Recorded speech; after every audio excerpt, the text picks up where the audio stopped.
नमस्कार, आदाब। आप देख रहे हैं बात मुद्दे की। मैं हूं रिजवान अहमद सिद्दीकी। कोरोना संक्रमण के शुरुआत में मार्च में कांग्रेस के 22 विधायकों ने इस्तीफा दे दिया और उसके बाद कांग्रेस की सरकार बहुमत साबित करने के पहले ही गिर गई।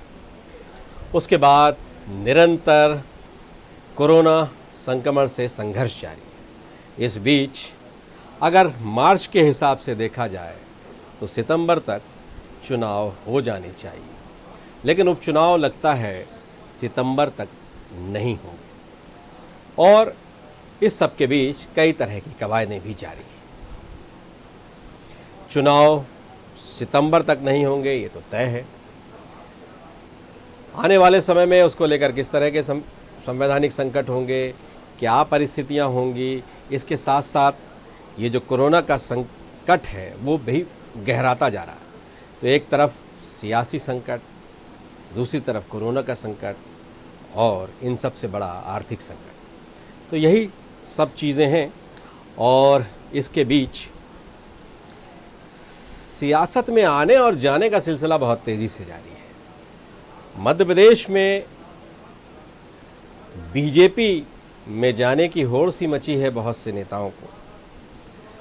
जो वर्तमान हैं वो बीजेपी में जाकर पूर्व होने को राज़ी हैं। जाहिर है आने वाले वक्त में चुनाव लड़ेंगे और आज कुछ न कुछ प्रसाद भी पाएंगे, लेकिन कई पूर्व हैं जो बीजेपी में थे या बीजेपी में पहले थे, उसे छोड़कर कांग्रेस में आ रहे हैं, कांग्रेस उनमें, और वो कांग्रेस में अपना भविष्य तलाश रहे हैं। तो चलिए, वर्तमान और भविष्य के बीच में अनेक तरह की जुस्तजू है और इस जुस्तजू के बीच आने वाले वक्त में क्या होगा ये तो वक्त ही बताएगा। लेकिन इस संकट काल में जिस तरह की सियासत प्रदेश में और देश में हो रही है उसको लेकर चर्चाएं बहुत हैं और यही है हमारा आज का विशेष, उपचुनाव पर कोरोना का साया। तो चलिए इस विषय में हम चर्चा करें। उससे पहले देखिए हमारी ये खास रिपोर्ट।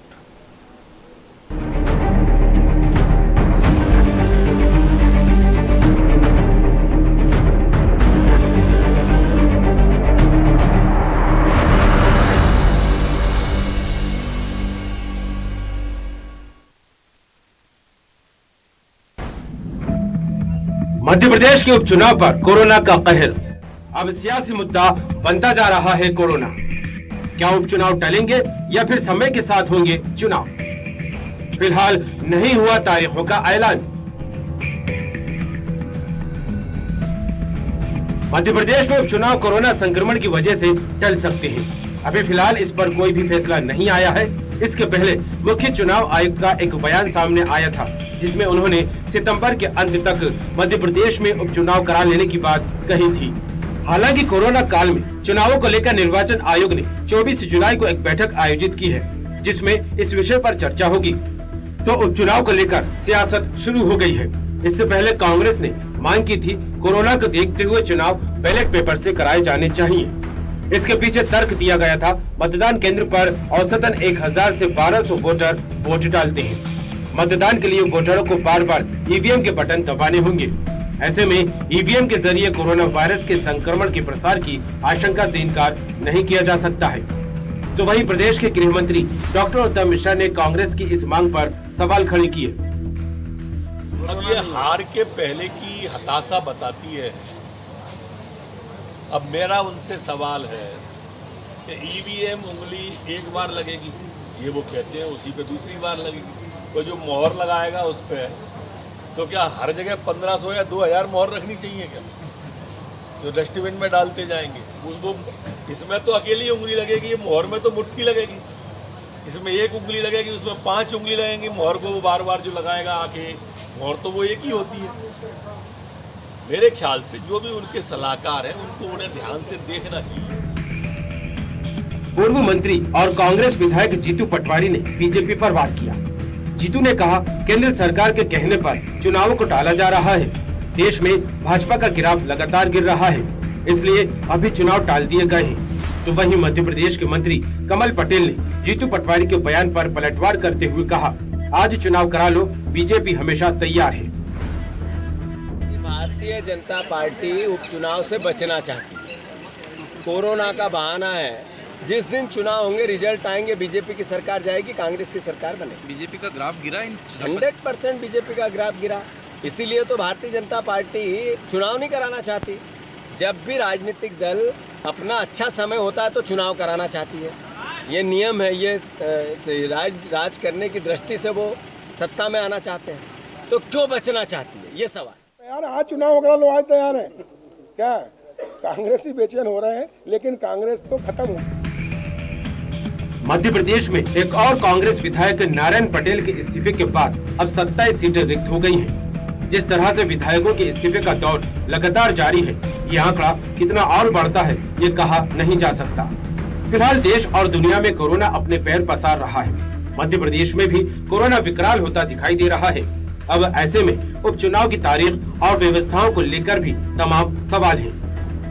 चुनाव आयोग की क्या व्यवस्था होगी, कैसे सोशल डिस्टेंसिंग के साथ चुनाव कराए जाएंगे, ईवीएम कितनी सुरक्षित है, कांग्रेस की मांग कितनी जायज है, और अगर कोरोना की वजह से चुनाव टलते हैं तो संवैधानिक तौर पर क्या व्यवस्था होती है।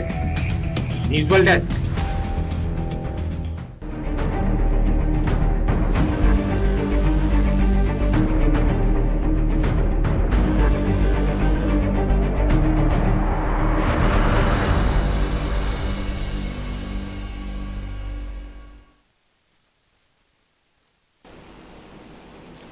तो उपचुनाव भी इस महामारी से घिर गई है और बाढ़ भी है। मध्य प्रदेश में तो नहीं है, लेकिन देश के कई हिस्सों में बाढ़ भी है, और वो भी एक त्रासदी है। सियासत में भी बहुत तरह की कवायदें हैं। कोई इसे त्रासदी कह रहा है, कोई इसे ख़रीद फरोख्त कह रहा है, और कोई कह रहा है इनसे मोह भंग हो गया। तो सबके अपने अपने तर्क हैं, लेकिन इतना तो तय है, भगदड़ तो मची है। तो चलिए इस विषय में हम चर्चा करें। अपने मेहमानों से आपका परिचय कराते हैं। हमारे साथ पूर्व मंत्री विजेंद्र सिंह राठौर हैं, जो कांग्रेस के वरिष्ठ नेता हैं। हमारे साथ केपी त्रिपाठी हैं, भारतीय जनता पार्टी के विधायक हैं। जी हाँ, ये वर्तमान विधायक हैं भारतीय जनता पार्टी के। आजकल ये पता ही नहीं चलता कि कौन, ख़ास तौर से कांग्रेस के लिए ये पता ही नहीं चलता कि कौन आज वर्तमान है और कौन कल भूतकाल हो गया।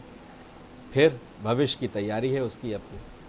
और वहीं आशीष दुबे हैं हमारे साथ, वरिष्ठ पत्रकार, जो राजनीतिक समीक्षक भी हैं। आप सभी का बहुत बहुत स्वागत है। ब्रिजेन जी, आपसे ही शुरू करता हूँ। ये महामारी तो पूरे देश के लिए है, पूरी दुनिया में को तकलीफ़ दे रही है। पूरी दुनिया में बहुत बड़े हिस्से में लोग इससे ग्रसित हैं। लेकिन ये आखिर ऐसे समय में कांग्रेस को क्या हो गया है कि अपने साथ लगातार छोड़कर जा रहे हैं। पहले हमने सोचा था कि 24 पर चुनाव होंगे, एक प्रोग्राम बनाया। बड़ा संकट है हम लोगों के सामने भी, आशीष आप भी समझ रहे होंगे इसको। हमने एक प्रोग्राम बनाया, उसमें 24 तीलियां लगाई, चक्र जैसा बनाया। अब फिर उसके बाद 25 हो गया, फिर 26 हो गया। हमने कहा चलो 26 ही से कुछ करेंगे। अब 27 हो गया। आने वाले वक्त में कितना होता है ये भी नहीं पता। तो ये ऐसा हो क्या रहा है? विधायकों की आप मीटिंग भी बुलाते हैं, सब विश्वास भी जताते हैं, लेकिन लोग, ये कौन सी महामारी है या ऐसा कौन सा वायरस है, ऐसा कौन सा संक्रमण हो गया है कि आपके अपने हो गए बेवफा के अंदाज में एक एक करके जा रहे हैं? हाँ, देखिए रिजवान जी, ये जो प्रश्न आपने मुझसे किया है, मैं समझता अगर भारतीय जनता पार्टी के हमारे मित्र त्रिपाठी जी से करते, जो हमारे विधानसभा के साथी हैं, तो ज्यादा बेहतर होता। कांग्रेस को क्या हो गया प्रश्न नहीं है, प्रश्न ये है कि भारतीय जनता पार्टी को क्या हो गया। जो पार्टी अपने आप को बड़ा चाल चरित्र चेहरे वाली पार्टी बताती थी, जो पार्टी बड़ी शुचिता की बात करती थी, जो पार्टी बड़े उसूलों की बात करती थी, आज उस पार्टी में ये हालत हो गई कि चुनाव के डर की वजह से चुनाव आते ही साथ इतना डर इनके अंदर पैदा हो गया है कि इन्हें अपने लोगों पर भरोसा नहीं। ये जो है पैसे दे दे के और खरीद करके और एक भीड़ इकट्ठी करना चाहते हैं। हमारे यहाँ एक कहावत है, आपने भी सुनी होगी, कि आधी छोड़ सारी को धावे और सारी मिले ना आधी मिले ना पूरी। आधी मिले ना सारी मिले ना आधी, आधी मिले ना सारी मिले आधी ना मिले ना पूरी पावे, आधी मिले ना पूरी पावे। मेरा भी बुंदेलखंड से बहुत निकट रिश्ता है जी। जी बताइए। सारी आधी, हाँ खैर आप समझ गए। जी तो जी, मैं समझ गया। ये कहावत इन बिकाऊ बालों के ऊपर चर्चार्थ हो रही है। जब आप भी कॉलेज में पढ़ते होंगे और हम भी पढ़ते थे, ध्यान नहीं आ रहा कौन सी पिक्चर थी, वहां पे कोई गाना हमने सुना था कि यहाँ पे तो हर व्यक्ति है, बाबूजी क्या क्या खरीदोगे, कोई एक पुरानी पिक्चर का गाना था।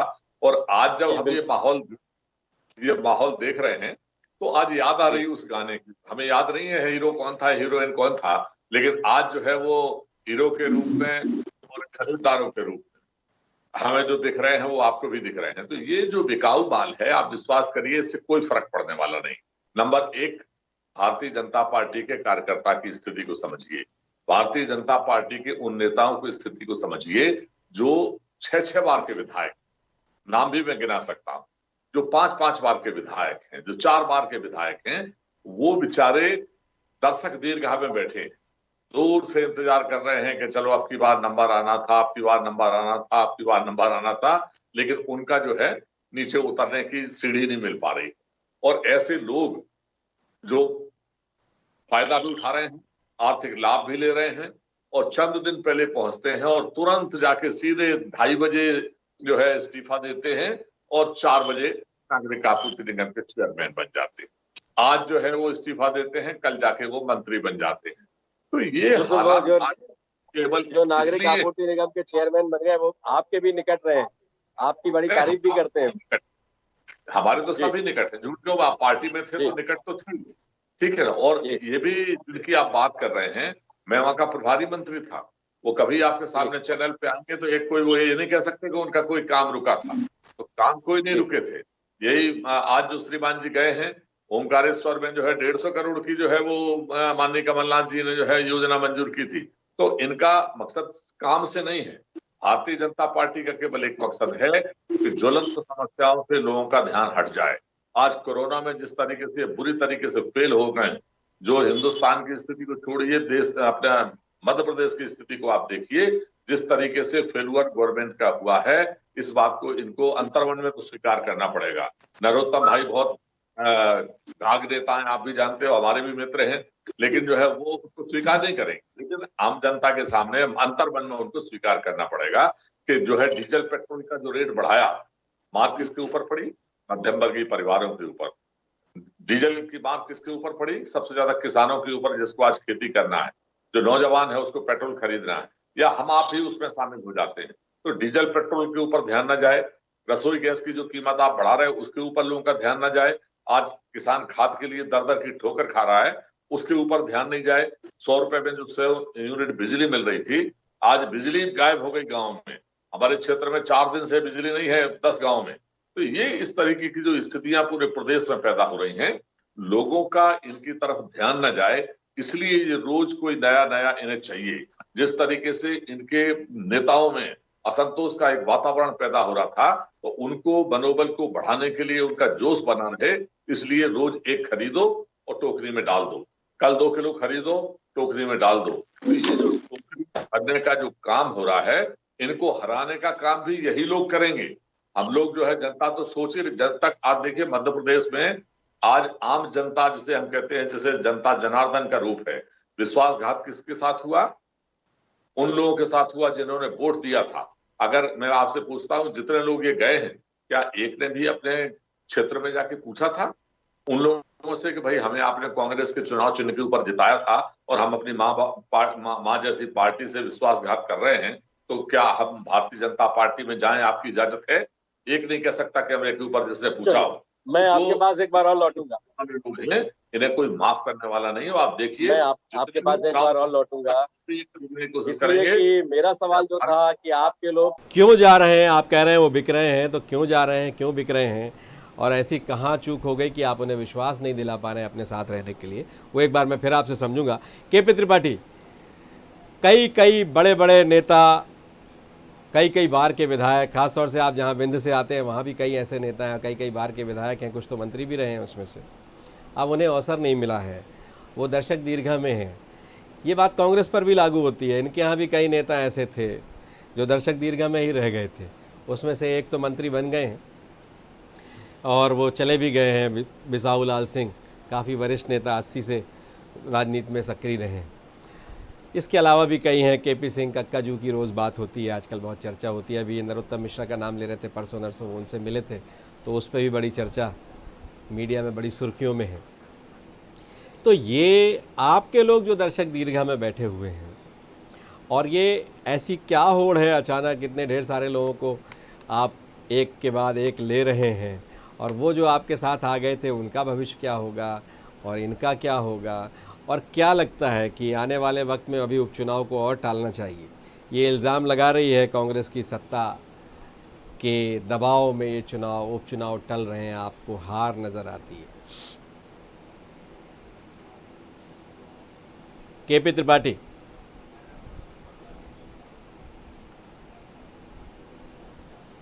आपको आवाज़ आ रही है मेरी?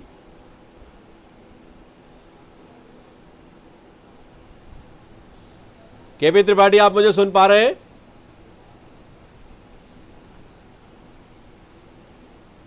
चलिए, आशीष आपके पास ही आता हूं, फिर जवाब लूंगा केपी त्रिपाठी से इस पर। वो किन्हीं तकनीकी खामी के कारण वो उनसे ठीक से संपर्क नहीं हो पा रहा है। केपी त्रिपाठी, आपको आवाज आ रही है मेरी?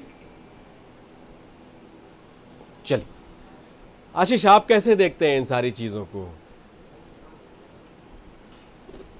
देखिए, राठौर साहब ने जो बात कही वो उनके हिसाब से मैंने जो देखा वो ठीक है। राठौर साहब बहुत शालीन और बहुत बेहतर विधायक हैं और सब कुछ है, लेकिन जो लोग कांग्रेस छोड़ के जा रहे हैं, उन्होंने जो बात कही कि कांग्रेस छोड़ के इसलिए गए क्योंकि वो शायद मतलब एक प्रकार अंदर से बिक गए वो लोग, उनका जो आशय निकला।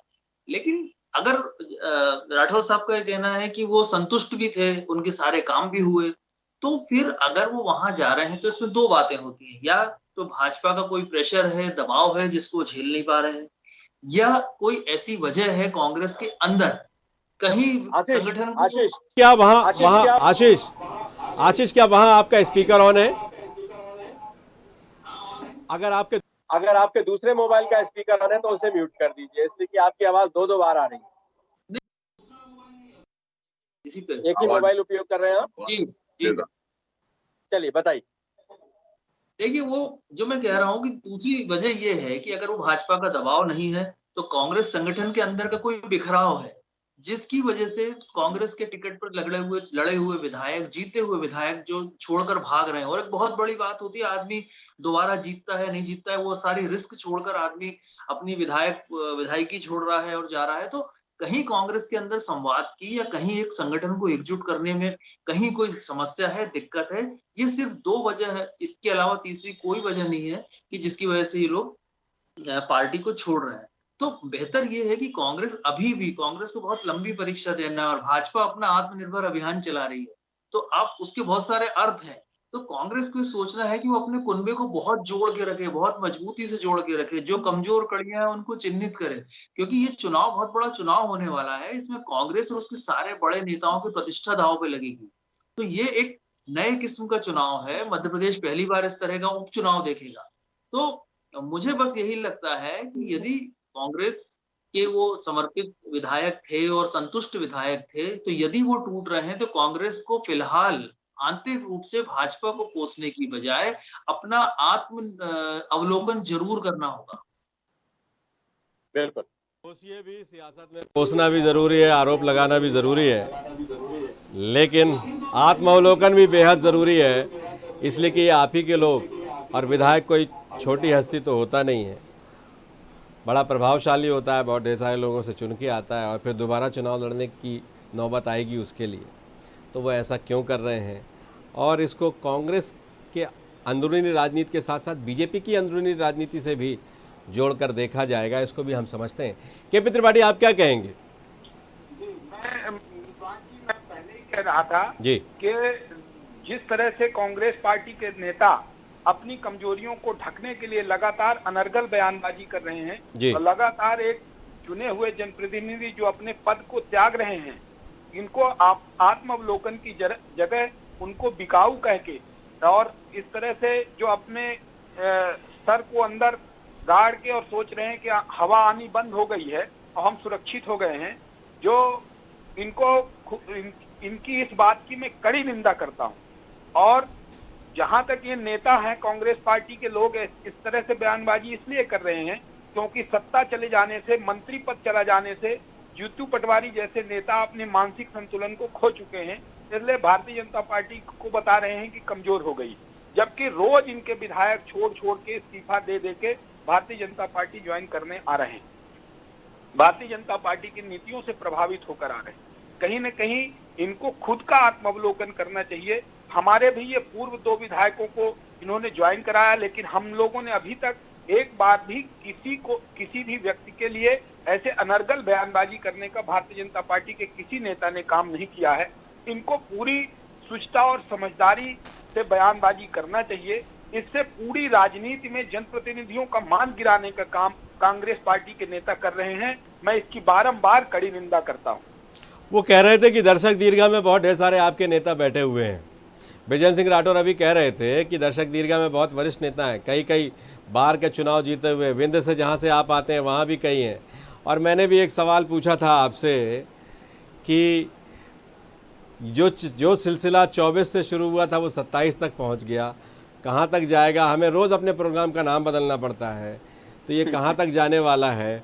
और ऐसा क्या है जो 27 से काम नहीं चलेगा? आप 27 हो गए कि और 30 की तरफ बढ़ना है, तो ऐसा क्या है? ऐसा क्या लग रहा है? ऐसी क्या कारण है? और कांग्रेस का यही आरोप है कि आप अंतर्कलह और बाकी सारी तरह की चीज़ों से जूझ रहे हैं, इसीलिए आप ऐसा कर रहे हैं। इसका जवाब कांग्रेस पार्टी को देना चाहिए कि क्या ऐसी कारण है कि उनके एक से बढ़कर 22 फिर 1, 2, 3 रोज विधायक इनके छोड़कर जा रहे हैं। ऐसी कौन सी इनमें कमियां हैं, क्या खामियां हैं? 15 महीने की सरकार रही, इन्होंने वो तो बार बार कह रहे हैं आप प्रलोभन दे रहे हैं, बड़े बड़े पदों का दे रहे हैं और पैसे भी दे रहे हैं। कुकृत्य क्या कर रहे हैं? देखिए, जहां तक प्रलोभन का सवाल है, जब ये पार्टी छोड़कर, अब विधायकी से बड़ा प्रलोभन क्या है? विधायक पद त्याग रहे हैं लोग, अपने पदों का त्याग कर रहे हैं, बिल्कुल कांग्रेस पार्टी में रहना नहीं चाहते हैं, कोई पद लेना नहीं चाहते हैं। ये स्थिति कांग्रेस पार्टी की हो रही है। और दिन प्रतिदिन कांग्रेस पार्टी के लोग यदि इसी तरह नेताओं को बिकाऊ और अनर्गल बयानबाजी करते रहे तो ये कांग्रेस पार्टी रसातल की ओर जा ही रही है और ये बिल्कुल मिटने की कगार पर पहुंच जाएगी। चलिए, बिजेंद्र सिंह राठौर क्या कहना चाहेंगे आप इस पर? एक्चुअली उनकी आवाज सुनाई नहीं पड़ी, उन्होंने क्या जवाब अच्छा, वो आप उनकी वो यही कह रहे थे कि आप इल्जाम लगा रहे हैं, लेकिन आपका कोई भी नेता, कोई भी विधायक, और विधायक पद छोड़ना कोई मामूली बात थोड़ी है। विधायक से बड़ा क्या पद होगा? विधायक लोग पद छोड़ रहे हैं और वो प्रलोभन नहीं है, आपके यहाँ रहना ही नहीं चाहते कोई। कांग्रेस को सब इसीलिए छोड़ रहे हैं आपकी नीतियों से, और वो उन्हें पसंद नहीं है और वो बीजेपी की नीतियों से प्रभावित है, इसलिए बीजेपी में शामिल हो रहे हैं। और रोज़ एक आदमी छोड़ रहा है, उसके बाद भी आप बीजेपी पे इल्ज़ाम लगा रहे हैं। आप अपना घर संभाल नहीं पा रहे हैं। चलिए, मैं आपसे मान लेता हूं, अगर इतना ही सब कुछ है तो फिर इन्हें अपने पार्टी में शामिल करने की क्या जरूरत है? क्या इन्हें अपने पार्टी के कार्यकर्ताओं पे, अपने नेताओं पे भरोसा नहीं है? अगर मध्य प्रदेश में कांग्रेस को कोई पसंद ही नहीं कर रहा है, नहीं फिर तो ये एक तरफा ही बैटिंग करना है, तो काय के लिए परेशान हो रहे हैं? दूसरी तरफ पद काय के लिए दे रहे हैं? फिर अपने जो बेचारे दिन रात मेहनत करते रहे कार्यकर्ता, उनको पद देना चाहिए था। फिर कांग्रेसी को क्यों जो है आप पद दे रहे हो? अभी हमारे मित्र पत्रकार बंधु ने जो कहा, 2 बातें उन्होंने गंभीर बातें कही कि या तो प्रलोभन है और प्रलोभन के साथ डर है। तो राजस्थान का आज तमाशा आप देख रहे हैं, वहां पर अगर सरकार गिराने के लिए पूरी ताकत लगती है और सरकार को आप नहीं गिरा पा रहे हैं, तो आईटी का छापा गलता है, ईडी का छापा गलता है, रोज छापे गलते हैं। और यहाँ पर अगर रोज खरीदारी हो रही है तो क्या फिर इनके यहाँ छापा नहीं पड़ना चाहिए? इनकी क्या जांच नहीं होना चाहिए? मैं आपसे कहता हूं, और कहीं ना कहीं दबाव भी है जिसकी वजह से कुछ लोग डर के इधर उधर हो जाते हैं।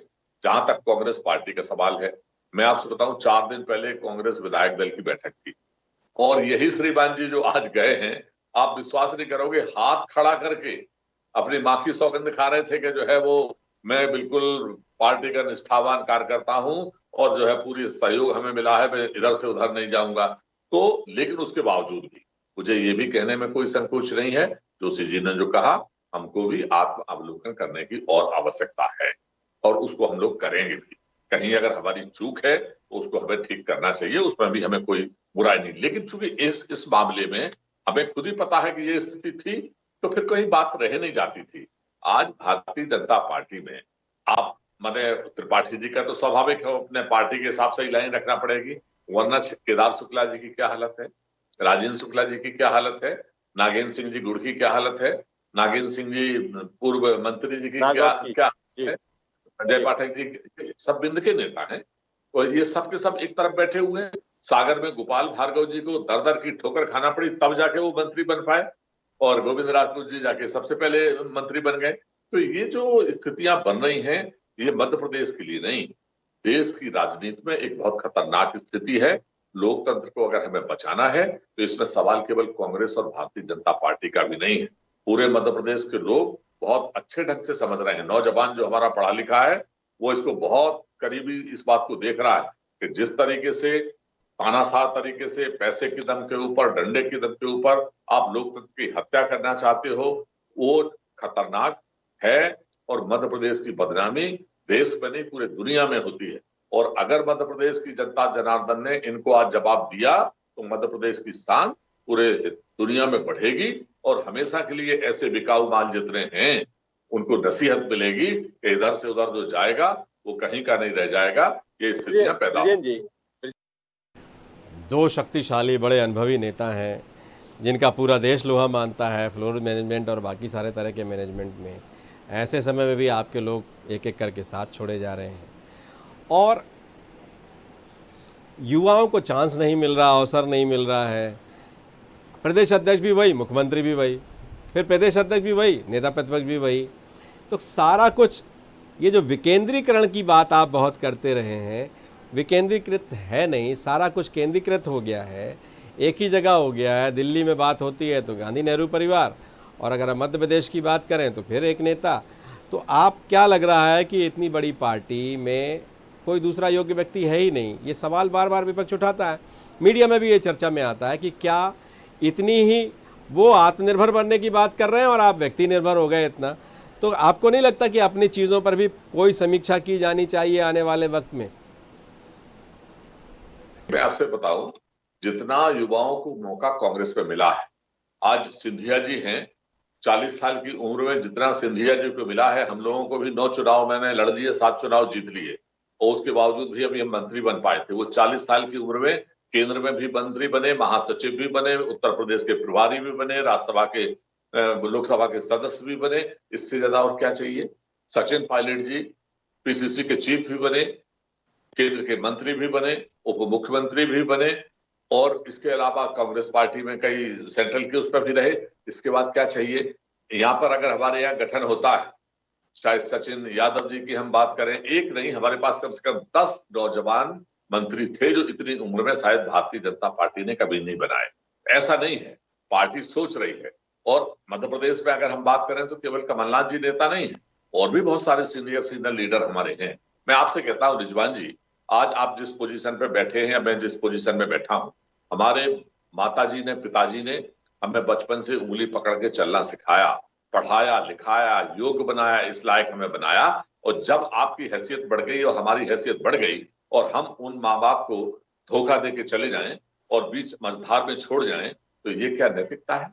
क्या ये है? यही स्थिति आज जो है, ये जो जा रहे हैं विधायक, यही स्थिति मां जैसी पार्टी के साथ धोखा करके जा रहे हैं। आप विश्वास करिए, मध्य प्रदेश के लोग ऐसे लोगों को माफ नहीं करेंगे। जिस दिन रिजल्ट आएगा, 27 नहीं, ये 25, 28 कर लें, 30 कर लें, सारी की सारी सीटें भारतीय जनता पार्टी को मध्य प्रदेश की जनता जनार्दन धूल चटाने का काम करेगी। जिस दिन रिजल्ट आएगी उस दिन हम आप फिर एक बार बात करेंगे। क्या कहेंगे केपी त्रिपाठी, आप सुन पा रहे हैं? जी जी बताइए जी। जहां तक बार बार ये कहने का सवाल है कि भारतीय जनता पार्टी के लोग खरीद रहे हैं और जनप्रतिनिधि बिक रहे हैं, मैं बार बार कह रहा हूं कि इस बात की कड़ी निंदा की जानी चाहिए कि कांग्रेस पार्टी अपनी कमियों को झांकने की बजाय दूसरों पर आरोप मढ़ने पर ज्यादा ध्यान दे रही है, और इस चक्कर में वो ये तक नहीं समझ पा रही है कि हम क्या बात कर लें।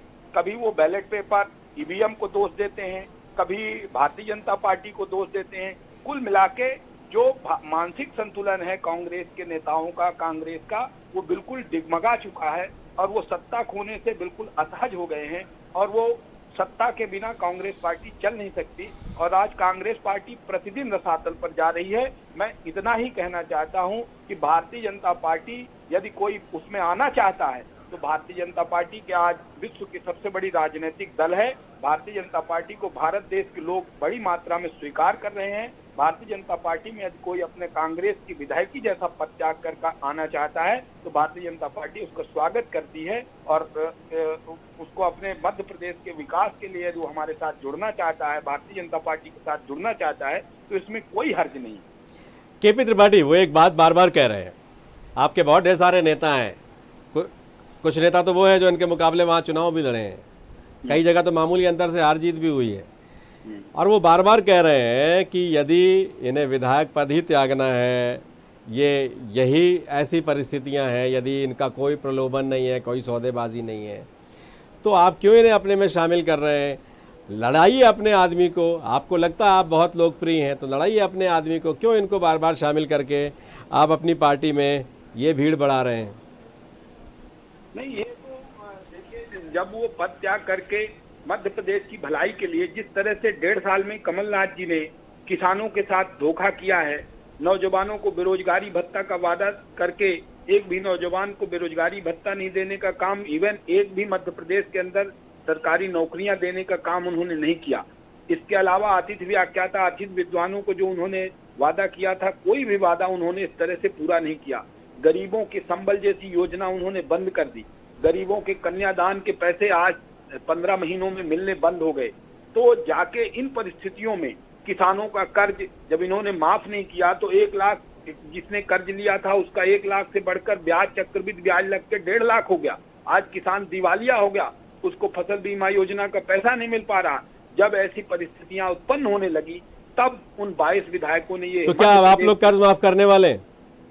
नहीं, कर्ज माफी का सवाल नहीं है। कर्ज माफी के जगह पे भारतीय जनता पार्टी ने पिछले 15 सालों में भी किसानों के जीवन स्तर को बेहतर, मतलब आप कर्ज माफ नहीं करने वाले? चलिए, बेहतर योजनाएं चलाई हैं। हम कर्ज माफी से भी ज्यादा बेहतर योजनाएं देकर मध्य प्रदेश के किसानों को मजबूत करने जा रहे हैं। नहीं, कर्ज माफी जो आप नहीं करेंगे, आप कह रहे हैं कर्ज माफी की वजह से, देखिए, कर्ज माफी को इतना कांग्रेस पार्टी के नेताओं ने 10 दिन में कर्जा माफ करने का वादा किया था और उसको इतना गड्ढमड्ढ कर दिया है कि जिसने 1 लाख का कर्ज लिया था उसका 1.5 लाख कर्ज हो गया।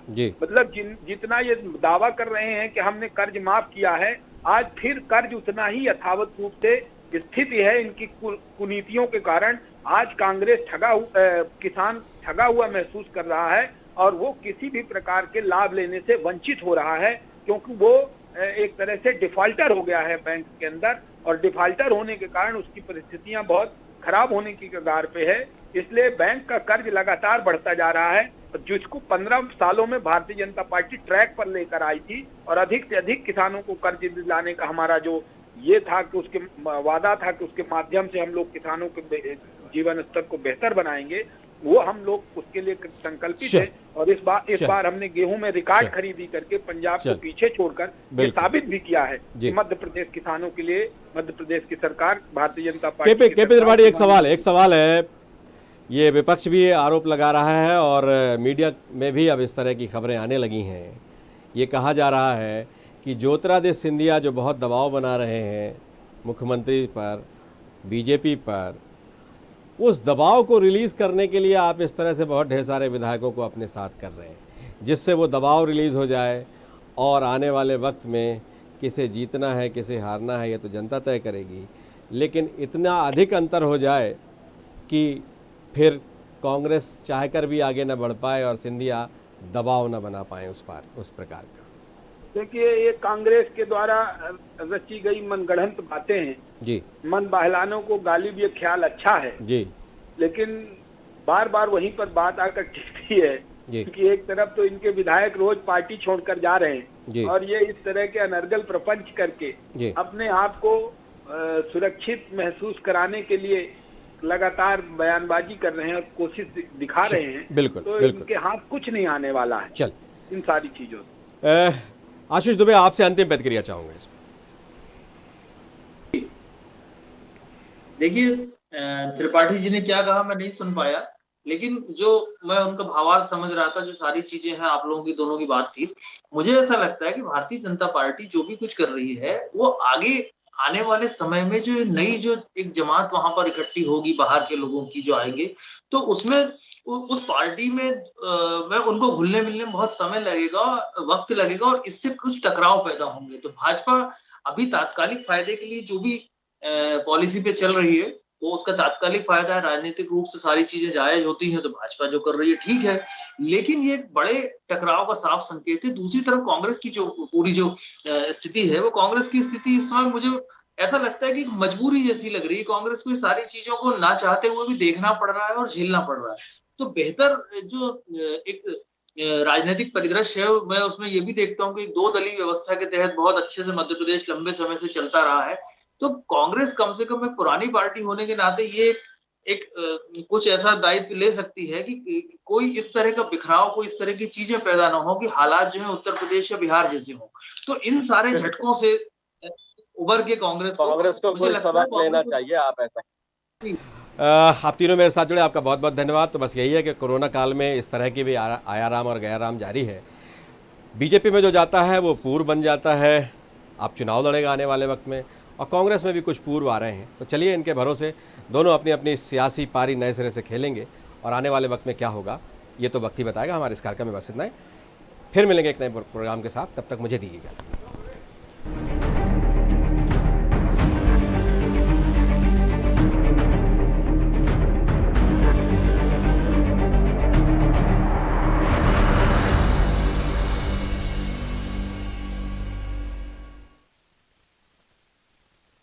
इस कार्यक्रम के प्रायोजक थे रूप मंत्र आयुर्वेदिक फेस क्रीम। ये कोई कॉस्मेटिक नहीं, आयुर्वेदिक औषधि है